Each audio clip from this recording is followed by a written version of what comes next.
শায়েস্তাগঞ্জ থানার অভিযানে ঢাকা-সিলেট মহাসড়কের ডাকাতির মামলার অন্যতম আসামি গ্রেফতার। শায়েস্তাগঞ্জ উপজেলা থেকে আমাদের প্রতিনিধি শাহ মোহাম্মদ ফরহাদের ভিডিও চিত্র নিয়ে বিস্তারিত।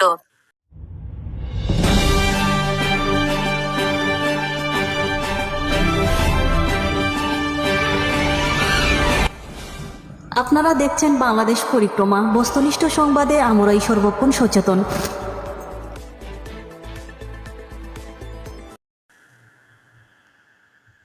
জানা যায় গত ৩রা ফেব্রুয়ারি ২০২৫ তারিখ সোমবার দিবাগত রাত শায়েস্তাগঞ্জ থানার অফিসার ইনচার্জ দিলীপ কান্ত নির্দেশে এসআই কাউসারের নেতৃত্বে একদল পুলিশ সহ একটি আভিযানিক দল সোমবার দিবাগত রাত ১২ ঘটিকার সময় হবিগঞ্জ সদর উপজেলার ৬ নং রাজিউরা ইউপির উচাইল গ্রামে অভিযান পরিচালনা করে।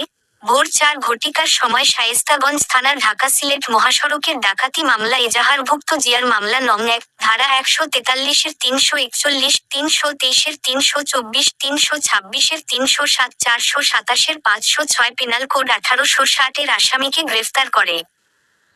গ্রেফতারকৃত আসামি হলেন ৬ নং রাজিউরার ইউপির উচাইল গ্রামের বজলু মিয়ার ছেলে মোহাম্মদ সাইম মিয়া। ২৮ প্রাথমিক জিজ্ঞাসাবাদে স্বীকার করে সে একজন রোড ডাকাত। জিজ্ঞাসাবাদ শেষে হবিগঞ্জ কোর্টে প্রেরণ করে।